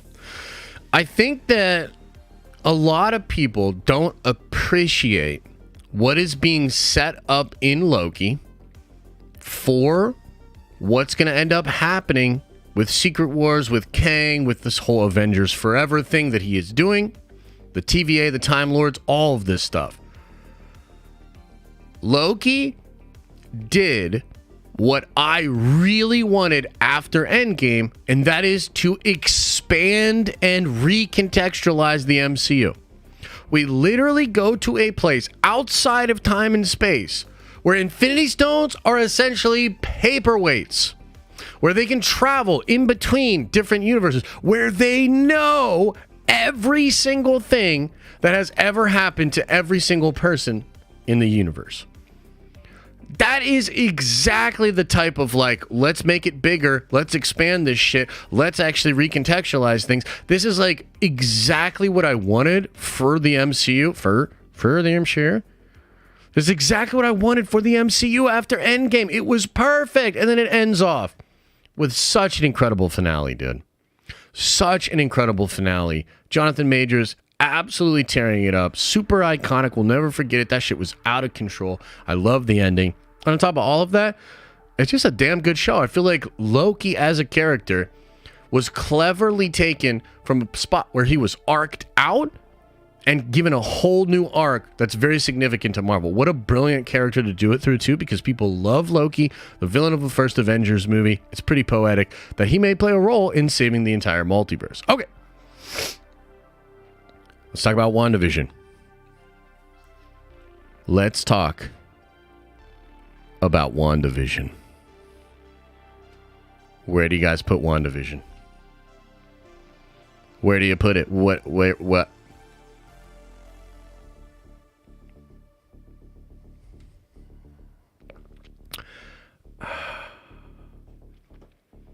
It's A.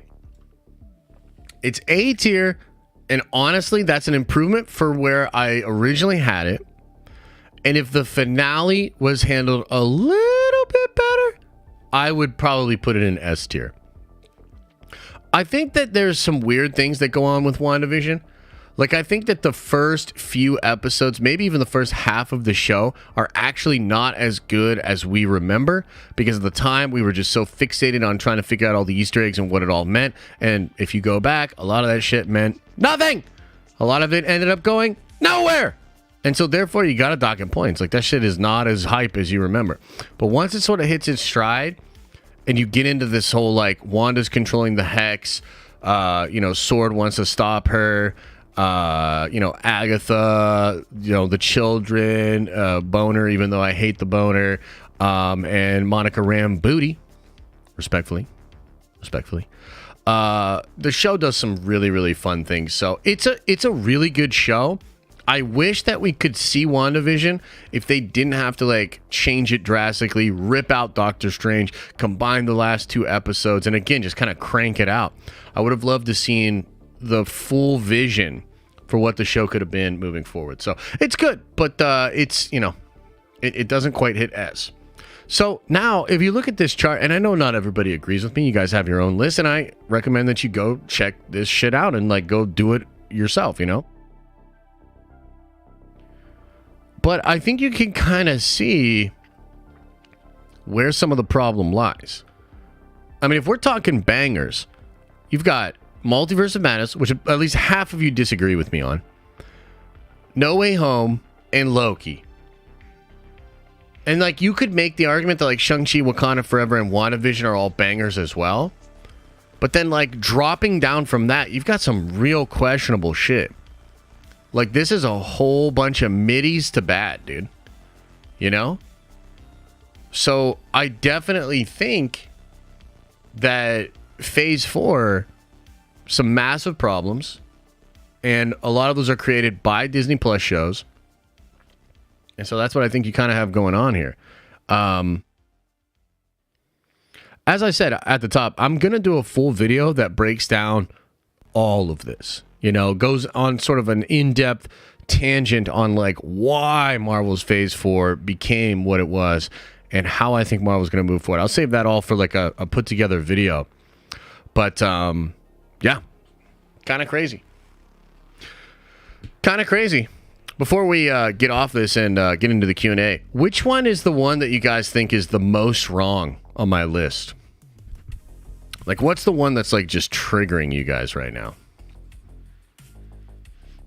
What's the one where you're like, nah, bro? Nah. If you did a tier list for Phase 3, they'd all be A and S. Yeah, pretty much. Multiverse of Madness, No Way Home, Moon Knight, Multiverse of Madness. I see a lot of Multiverse of Madness. Yeah, I see a lot of you don't agree with that. Yeah, Venom? Venom's not MCU. Yet. Ooh, a tease for the video coming up. It's not MCU yet. Moon Knight? I could see that. I could see a lot of people liking Moon Knight a lot and defending it, and it does do some really interesting things, but ultimately it just left me so unfulfilled, bruh. Bruh, it left me so unfulfilled, bruh. Anyway. Okay. What If should be A tier? I mean, What If was pretty decent. What If was pretty decent. Yo, you guys give me like 2 seconds and then we'll get into the Q's and the A's though. Give me like 2 seconds, okay? Don't be mad. Don't be mad. I'll be right back. Do we have a...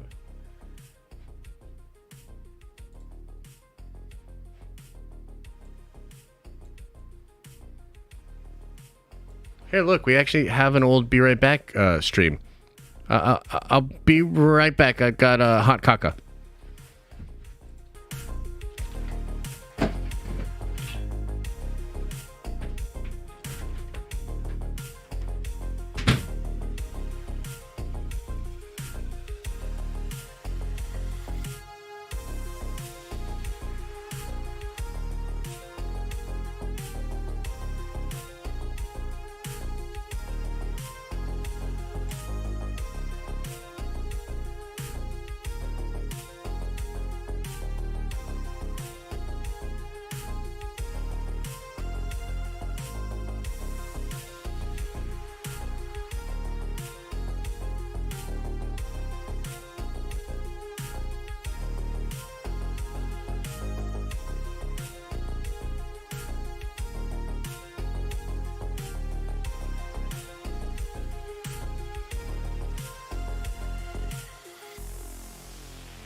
Okay, we're back. Everybody relax.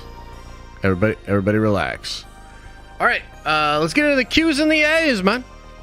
Let's see what y'all got thinking. Man, you slacking, Josh? What you mean? What you mean, bruh? Did you even wipe? What is that? What's this wiping? What are you talking about? What? I've never heard of it. Okay. Scott Strong was the first in today. Member for 28 months. Wow, that's a lot of support. Actually, let me do this. I want to put it over here so I can see it a little bit better. Prediction: Red Hulk, Donald Trump stand-in. I doubt it, man. I doubt it. I don't think so at all. I think that would be a pretty stupid decision on their part. So, yeah, I don't think so. Martin says, member for 2 months, says, Josh, I am really dreading the Young Avengers. I can feel the Gen Z cringe. You know, it's funny. I don't know what the answer is for that.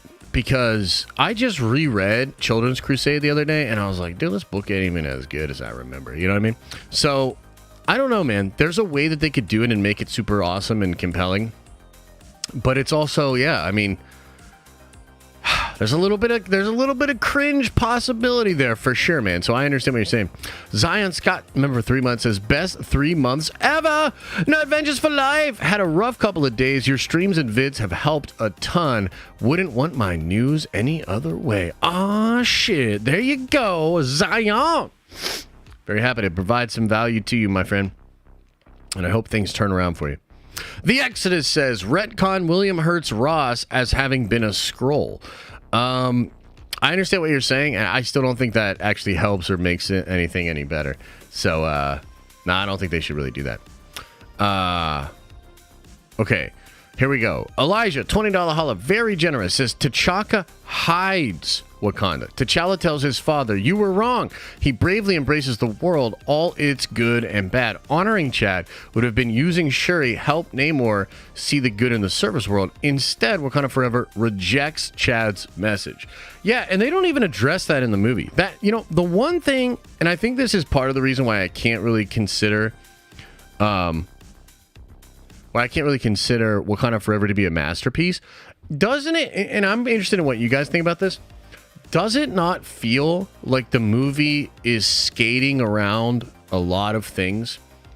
Because that feels like one of them. Like, why isn't there because this could have been a big thing in the movie, right? Like, we've got to honor T'Challa by continuing his message. It's almost like everybody in Wakanda is like, nah, fuck that. But it's unspoken. I don't understand that. They're not sharing vibranium at all. They're not helping the rest of the world at all. Like, that feels like a major... You know the other thing that I was confused about the movie? Killmonger addressed it. Yeah, but he's dead, dude. The outpost was attacked. That was in the world. And so they just were like, oh, yeah, no, fuck that. One time we're done. Is that what you're saying? Killmonger's dead, too. He can't be the guy that explains that. You know the other thing that I don't understand? Maybe some of you guys can help me out with this. Why did the heart-shaped herb not just save T'Challa in general? Did he not have the power of the Black Panther at the end of Endgame? When he gets blipped back, is he not Black Panther? Like, when I was thinking about that, I was like, why is the heart-shaped herb the way to save him when he's already Black Panther? Does anybody have an explanation for that? Doesn't make any sense, right? The other thing that's weird is why or how was T'Challa able to come back from the blip and then die of a sickness and yet have enough time to prepare Nakia and his son for his passing, and yet it's clearly stated that this is 6 years after Thanos' attack, which would mean it is less than a year after the blip in Endgame. Like, there's a lot of stuff in the movie that's like, huh. Because he died in real life. But that's not what I'm asking. I'm asking about the logic of the movie. The movie has to work logically. You know what I mean? Like, you can't just hand wave it away. They don't want us to think about it too much. I think that's the real answer, yeah. Logic MCU, LMFAO. Dude, the MCU, at least it used to be, was, definitely logical in the way that it all made sense. The kid was obviously born before the blip. If the kid is 6, like, how old do you think that kid is? The baby was born before the blip, and Chad spent time with the child before he passed. Right, so if the kid is 6 to 7 years old, you think that kid's 9? 10?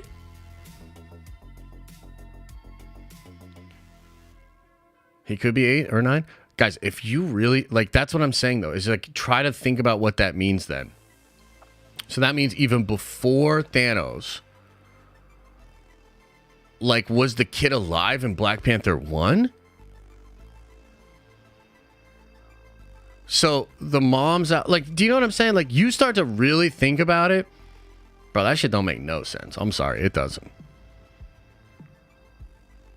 Like, if you really start to think about it, like, to me, I don't think it makes any sense. That's just me. Anyway. But yeah, that's another part of it, Elijah, that I was disappointed. I was like, man, why aren't they addressing that? Because, like, that's the thing is, I felt like what Coogler was doing in the first Black Panther movie was really appropriate. Because Wakanda, like, yo, in the comics, like, Wakanda's, like, low-key not that cool. Because they have the ability to fix a lot of the world's problems, and yet they don't do shit. They don't help anybody. They don't help the people of Africa. They don't help the people of the world.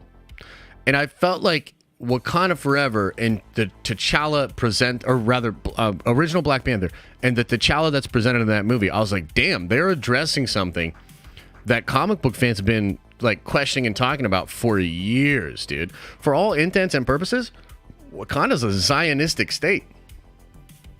You know what I mean?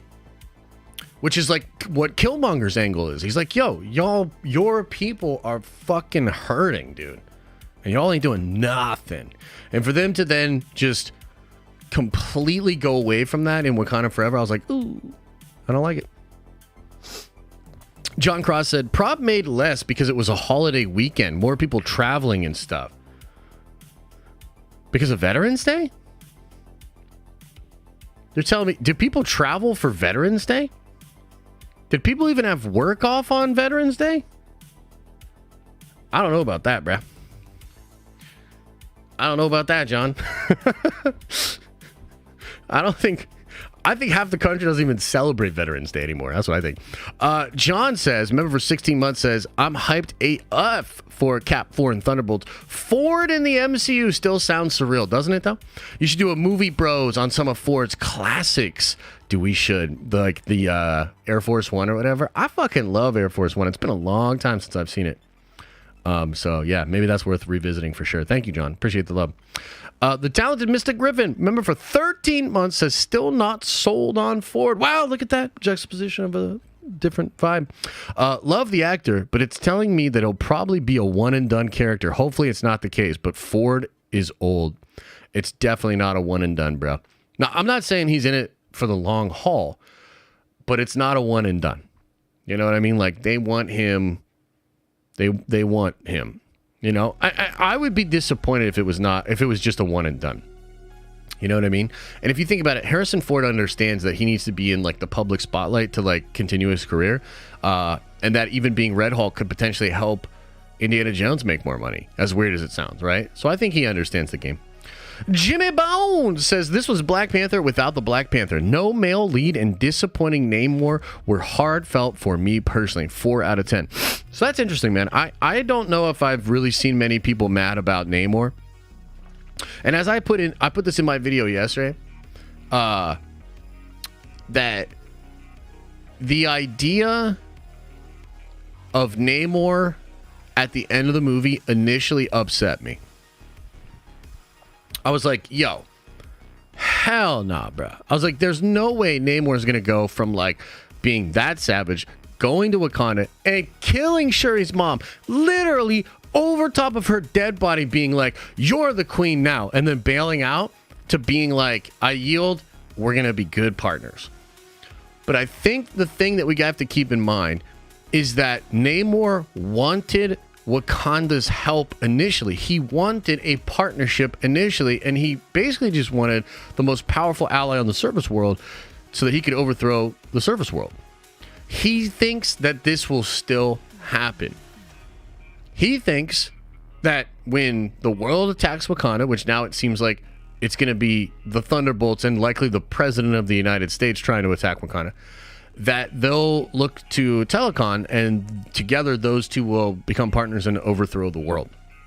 So I really like this take on Namor. I think he's a little more nuanced than what you get in the comics, right? Because in the comics, Namor is just arrogant as fuck and just kind of low-key evil, you know? So I like this one. But yeah, no, it is interesting. I do think the lack of a male lead does hurt the film. But M'Baku's really great. He brings a lot of male energy, and I think Namor brings a lot of awesome male energy as well. So I think it's actually pretty balanced. Alicio says, don't rank Phase 4 yet, Josh. We still have Guardians of the Galaxy Holiday Special left to close out the MCU Phase 4 when it hits Disney in 11 days. So technically, I think they do not include that in Phase 4. I forget what they said. It's like an epilogue or something like that. Yeah, I don't think it's technically Phase 4, but I understand what you're saying, and I'm going to check that out for sure. Are you worried that quality will dip with these company-wide cuts / layoffs? No. That's not really a concern for me because, like, we're talking about probably two of the most expensive movies of all time with the next two Avengers movies, and they're not going to tell Feige no, bro. So I don't think Disney's going to see as much of a, or rather, I don't think Marvel's going to see as much of a cut or, you know, I understand that Disney's going to do layoffs and they're going to do cutting. It's just we're in a recession and that shit happens. But Marvel Studios, like, if Kevin Feige needs, like, a set amount of money for a movie, like, they're not going to tell him no. Like, he's their most valuable asset. So I'm not really worried about that. I'm more worried that you know what I'm honestly most worried about? I'm most worried that Feige doesn't understand that he could be hiring people that truly do not care about Marvel's well-being and instead see the Marvel platform as an opportunity for them to get their message out. Like, I'm sorry, that's just what it is. And, you know, you look at, like, She-Hulk and maybe what they're doing with the Marvels and, you know, even to a degree Eternals and stuff like that. Like, that shit will, especially because of the current time we live in, that will chew up your shit way worse than budgetary constraints. Like, unfortunately, you need to be able to recognize these people and get them out as fast as possible because I think they're super toxic for a studio. Stephen J, member for 29 months, says, after seeing Black Panther 2, I can't stop thinking about how great this movie would have been if the character of T'Challa was able to be in it with Namor. Could have ended up being top 5. Without him, it's just okay. Yeah, I feel much the same, bro. Like, I don't know, man. I can't stop thinking about how dope it would have been with T'Challa. I actually still don't know that I agree with how they handle it in the movie. Like, it just bothers me. Like, I can't get past it, basically. I think the movie's incredible. I'm going to give the movie all the props in the world, but I don't know if I can get past it. So, just one of those things. Maybe it was always going to be like that, but yeah, it just, I can't shake it. Lavery Adams says, you actually succeeded in articulating the woke discourse on both sides. Better than I ever heard. Hats off, bro. Oh, thanks. Yeah, I don't know when I did that, but I'll take it. Time to trigger Josh, says SSG Teen Gohan. Greenlight season 2 of She-Hulk. Oh my god. Secondly, John Campia absolutely loves Andor, says your whimpering, whining, semi-grown men should stop crying that it's not real Star Wars. LMAO. Did he really say that? Did he really say that? You know, this Wednesday, guys, we're going to talk about Star Wars and my return to Marvel. You know what I mean? We're going to talk about, or to Star Wars. And I want to talk about why I want to come back to Star Wars and how I want to handle making Star Wars content. But I'll tell you, man, I just watched the last 2 episodes of Andor yesterday.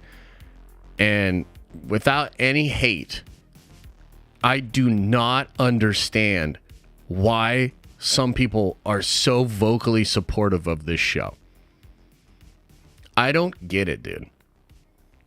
Like, the show is boring as fuck to me. And it's just a bunch of shit that I do not care about. So we've got to try to figure out a way to address all the issues that I think Andor legitimately has, all the issues that Star Wars legitimately has, and yet try not to become so toxic about it that I basically just tell all the Star Wars fans to fuck off. You know what I mean? Because, you know, oh, we wouldn't want that. Damon says with $3 holla, I shouted, "The MCU is back!" at the end of Wakanda Forever. Nice. Nice, bro. Old Head Mike's Metalcore and more with a $5 holla says, Black Panther Wakanda Forever felt like mix of Winter Soldier and Game of Thrones. Top 5 Marvel movies. Namor was fantastic. Namor was good, and I totally understand those feelings, man. I totally get being very positive on the movie. Brandon Voss, member for 11 months, says Ant-Man about to blow people's faces off. I think Ant-Man Quantumania is going to be very good. I think it's going to set up some really crazy stuff for Avengers and Secret Wars and things like that. So hell yeah. Trinity, Second Street Marvel member for 29 months, says your list is mostly wrong, but I won't unsubscribe. ... yet. Yeah, Trinity, I can't believe we've been doing this dance for over 29 months, bro. Holy shit! Thanks for all the love, the support, and thanks for always booting people out of the tower. Appreciate it. Chase Moore says anything with Wanda is SS plus Miami or Mammy. Wait, what? Yeah, we get it, bro. You thirsty as fuck for Elizabeth Olsen. We get it. Dirt Wizard with a $10 holla says, the reason most of the Disney Plus shows are a fail for me is because of how great most of the Netflix shows were. So I expected Netflix plus MCU movies equal pure awesomeness, and I got mostly mid to bleh. Yeah, I think that's yeah, dude. It's like when you juxtapose what we thought was coming to what we got. Oh my God, bro. I don't know. That's a let down, brother, you know? So, thanks for the love. Mandalore with a $5 holla says, respect your list except for Hawkeye. Think that should be in the B tier. Everything else I can get behind on. Also, great bald things are coming. Stay tuned. Oh, I can't wait.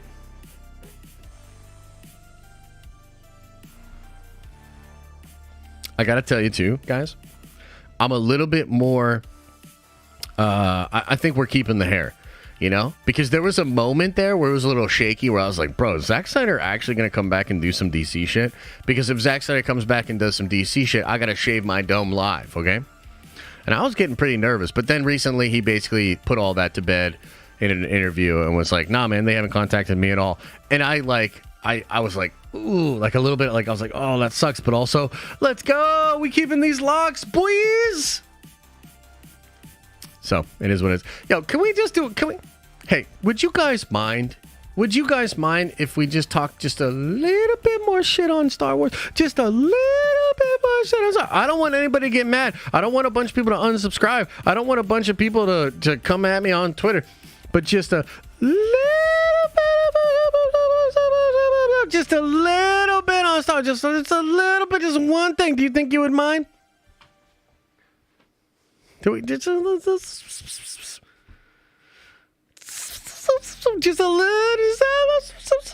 Okay. Campy is going to unsubscribe. Oh no. Okay, here we go. You've got to leave it to Star Wars. You got to give them credit.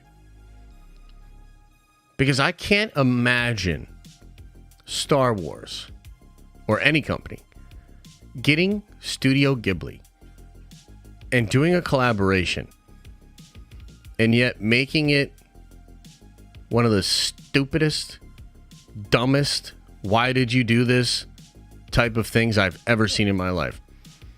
I watched the Studio Ghibli short and my jaw hit the ground. Bro, I was like, are you fucking kidding me? It was cute. Yeah, no, fine. Yeah, it was cute. What a waste, dude. Are you kidding me? A Studio Ghibli and Star Wars collaboration. And what is it? It's a fucking sketch on brown paper with crayons, and Grogu just spins around and runs away from some dust bunnies. This is the most inconsequential bullshit I've ever seen in my life. My God, are you kidding me? My God. Like, imagine Star Wars figuring that out. Like, oh man, Studio Ghibli, they're legendary in the space. What if we paid them to do a sketch on an actual napkin? Okay, anyways, moving right along. Kyle TK says, do you like the Batman Arkham games? Restarted Arkham Asylum on Saturday. Yeah, it's good shit. I remember playing the first one when I was in college. Super fun. But I didn't like stay up to date on them. But the combat in those games is sick. C-Dub says, how great were those UFC fights Saturday? Poirier versus Chandler was amazing. Stylebender was great for 4 rounds. And how small he was compared to Alex. Yeah, true. That was one of the best UFCs I've seen in a long time. So one of the reasons I love watching fights, and I assume a lot of people do this too, is like you can't get that same level of like intensity. It's very hard to replicate that. So like in a really good fight, like Chandler and Dustin, like you're on the edge of your seat, like just like it almost feels like you're in a fight, and you're just like, dude, like what could happen next? Like all these different things, and what a war between those two. I thought the ladies absolutely brought it, and Wei Li is just too good, man. It's cool to see her get back on top. And then I thought the Stylebender Pereira fight was great. And man, I mean, I feel bad for Stylebender, but also like, yo, Pereira's not just some dude that beat Stylebender 3 times. This dude's fucking dominating this division, dude. Like, he looks so much better than anybody else in the division.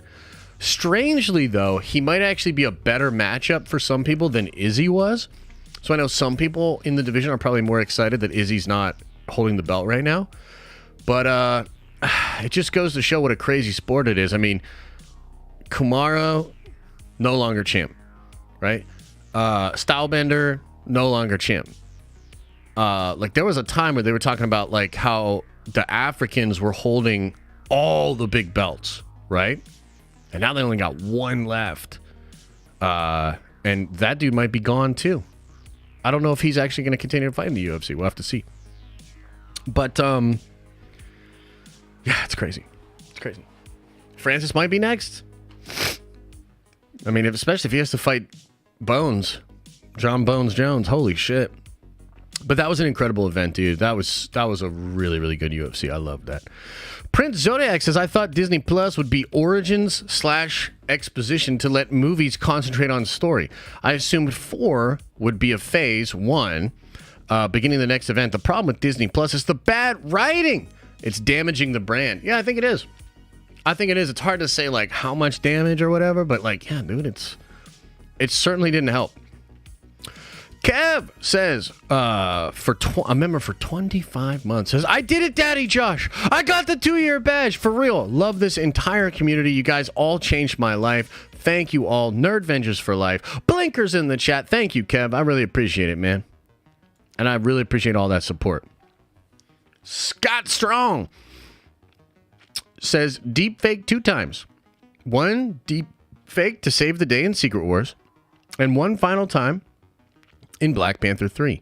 Then in Secret Wars, recast new T'Challa from Multiverse to adopt T'Challa Jr. and fix absentee father issue. Yeah, maybe, man. I still think they need to do something with T'Challa in the MCU.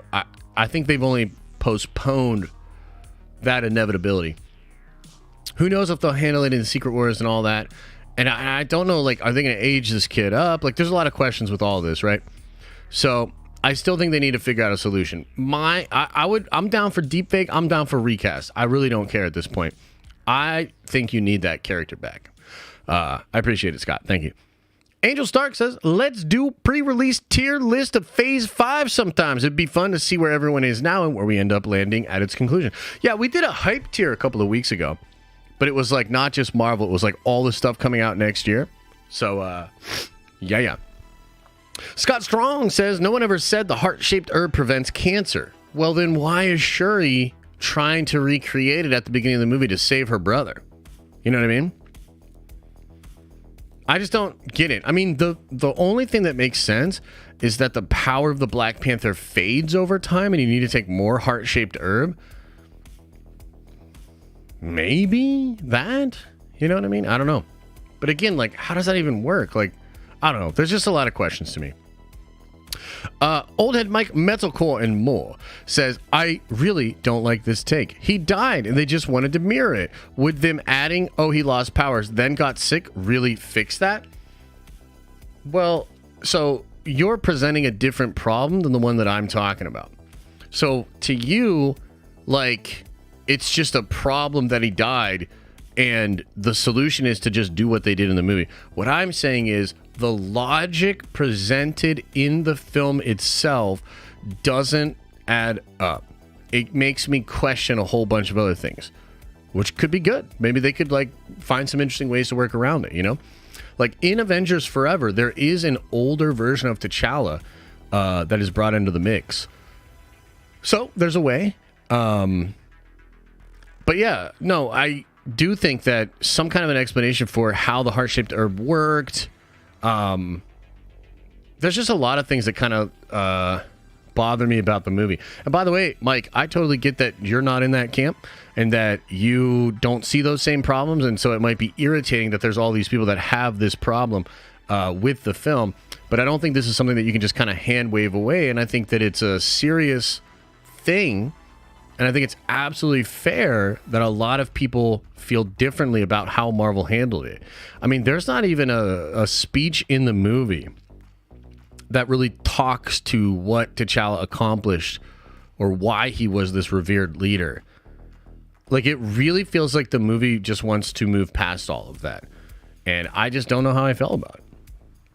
Claytonium says the movie should have referenced this. If they could find a cure, why wouldn't they freeze T'Challa like they did Bucky at the end of Civil War? Yep, 100%.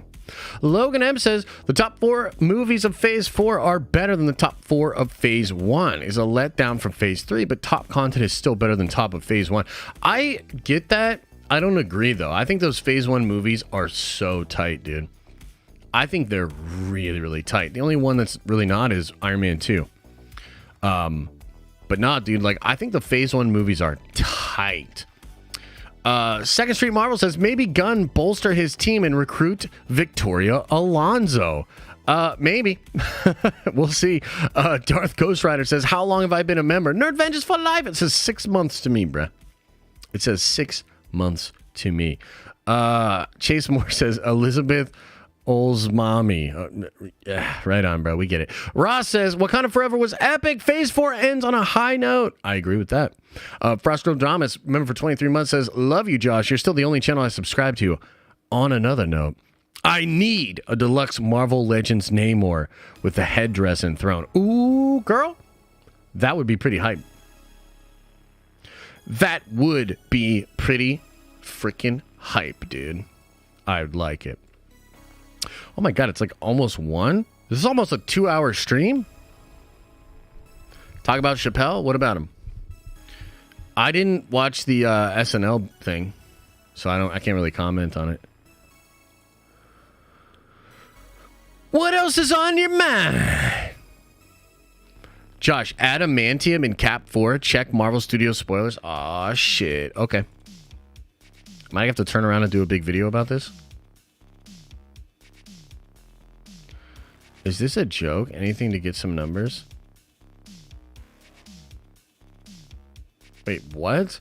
They're putting Andor on FX, ABC, Freeform, and Hulu. Is that real? Is that real? Because they be wanting some views if that's the case. Holy shit. Is that real? Wow. Wow, wow, wee wah. All right, well, what do you guys think? I mean, what do you guys think about that? Torin the Mando with a 5 spot says, hey Josh, my birthday's coming up next week. What Marvel Comics events would you recommend for a beginner? I just finished the Civil War storyline. Oh, Civil War is great. I'd say the Korvac arc. I'd say Secret Invasion into Siege and Dark Avengers. Or I guess Dark Avengers and Siege. Avengers vs. X-Men. Secret Invasion. And then the new Secret Wars. I'd say read those, man.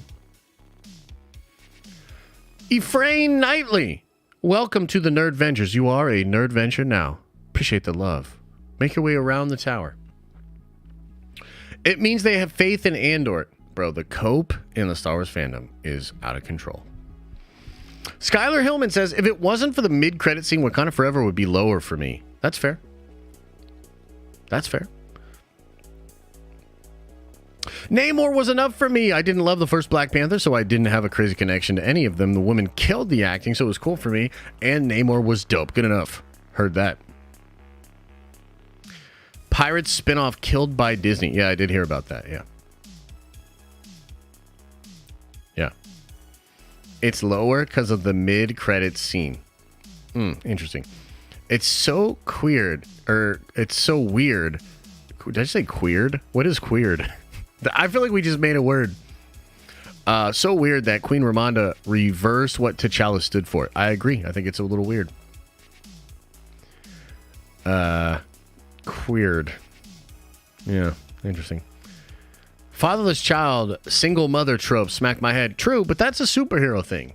You know, because I was kind of making that argument over the weekend too, where I was like, I just don't like that. After I watched the first Black Panther movie, I was like, dude, there's so much death. But that's kind of comics, you know? It's kind of what happens. Yeah, it's funny that they killed that, but that's probably like the most self-aware thing Disney has done in some time.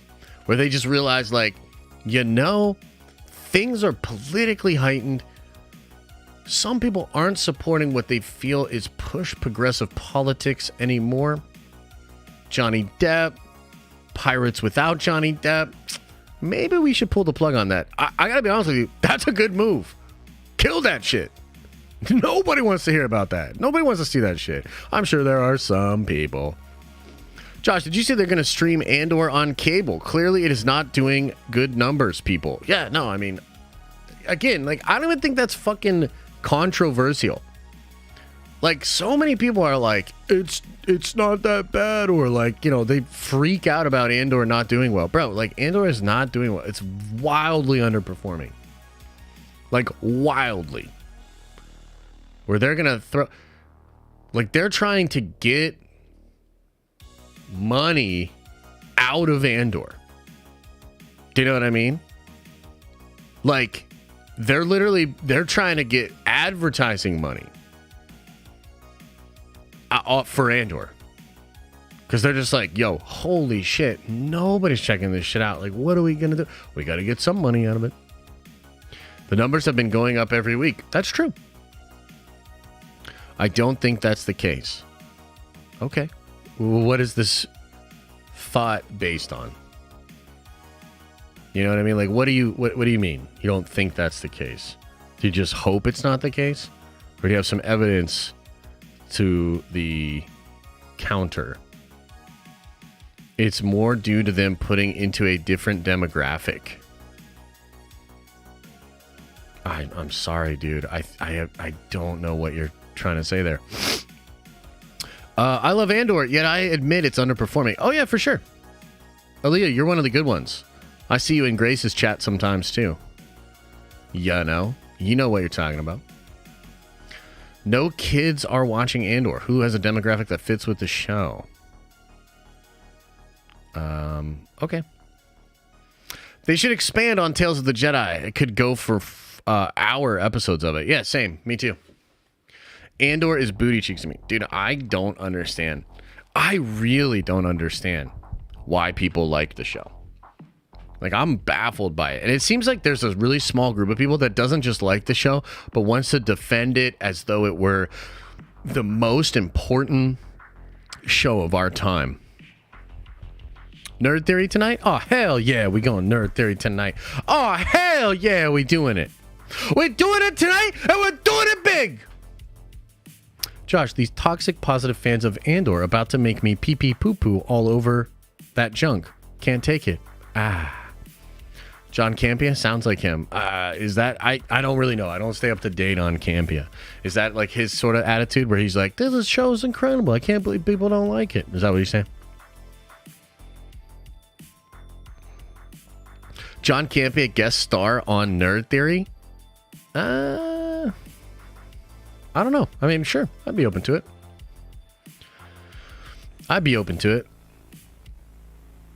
The serial character is better than Vader. Okay, right on. How are the fans toxic? Oh, dude, just wait. You'll see it. Don't forget to bring Geekdom on Nerd Theory, please. I'd love to get Geekdom on Nerd Theory. Geekdom feels the same way about Andor that I do. More like Ann Bohr. You know what I mean? More like Ann Bohr. Like, literally, I watched episode 9 of Andor, and I was like, can I even fucking do episode 10? Like, it's gotta be better. And, like, episode 10's, like, better, but it's still, like, I can't believe we're 10 episodes in, and he's, like, now they're finally, like, leaving the prison and shit. I'm just like, what is this show, bro?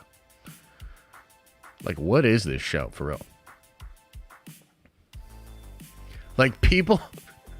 This is the thing that I can't... All right, last thing that we're going to talk about. Last thing, and then we're going to get out of here, okay?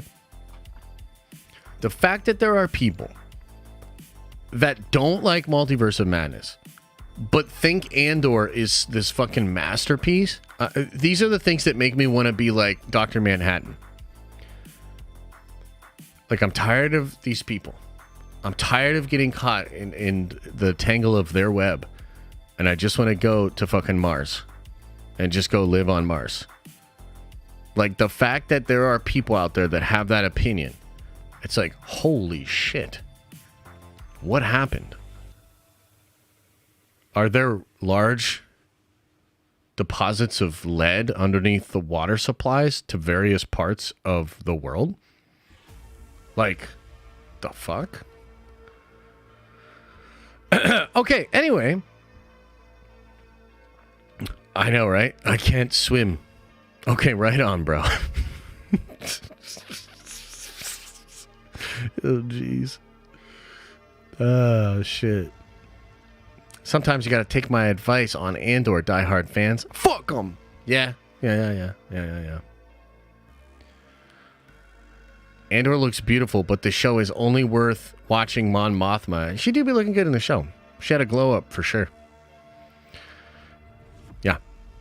Man's population at 100% robots. Think about it. I don't want to think about it. Andy Serkis was acting his arse off.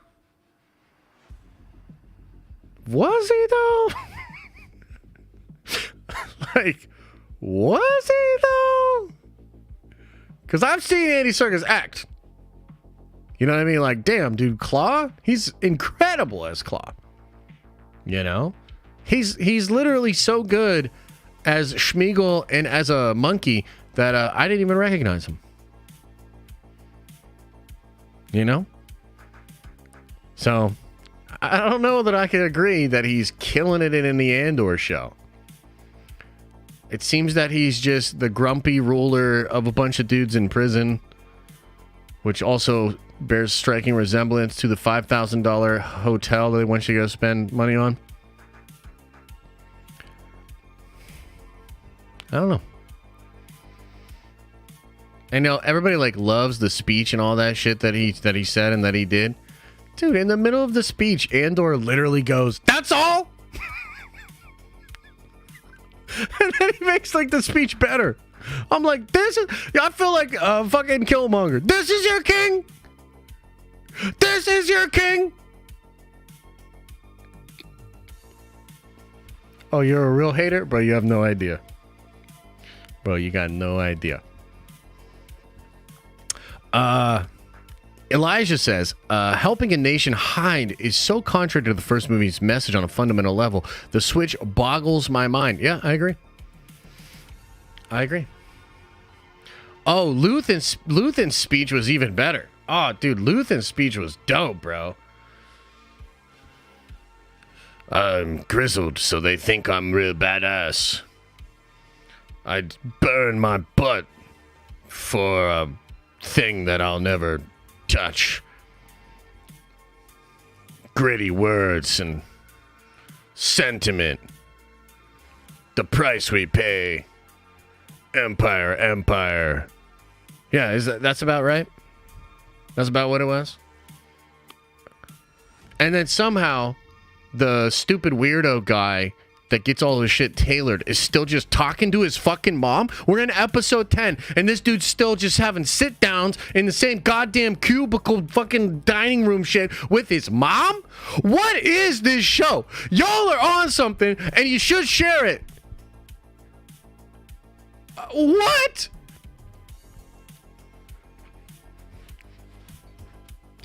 Shit's trash. Okay, anyway. Like I said, we're trying to keep it chill around here. We're trying to be more positive and be a force for good within the Star Wars fandom.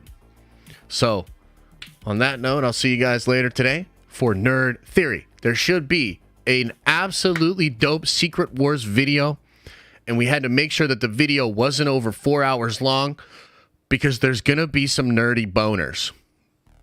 I'm telling you right now, if you're in this shit like I am, if you're excited for Avengers Secret Wars, you will go from 6 to midnight. And I'm talking to the ladies too.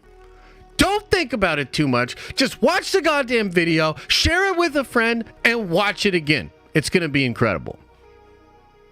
And I'll see you on Nerd Theory later tonight. Okay, everybody. Much love. Appreciate y'all. As I always say, I hope you are having an awesome and a nerdy day. And I'll see you in the next video.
Is everybody gone? Did everybody leave?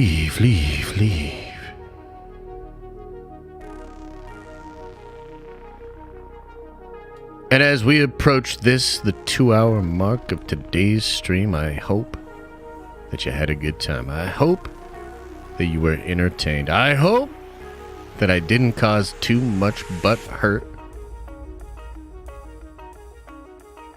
And if I did, you gotta understand, I didn't do it to be mean. I did it to be funny. Sometimes the funniest thing to do is kind of mean. So, my bad. Wait, I missed a super chat? Hang on. Oh, X-Man says, could the TVA be after Deadpool and Wolverine because of the time traveling at the end of D2 and Days of Future Past? Also, have you seen Young Justice? Young Justice is dope. And yes, I actually think that might be the exact plot of the movie. Something I speculated about. And I appreciate the support. All right. Make sure you're opening up that third eye. Make sure you're washing your freaking brown eye. And that's right. I'm talking about your poop hole, man. Make sure it's nice and clean. You don't want it to be backing up and getting stinky and being freaking worse and shit like that. It's fucking,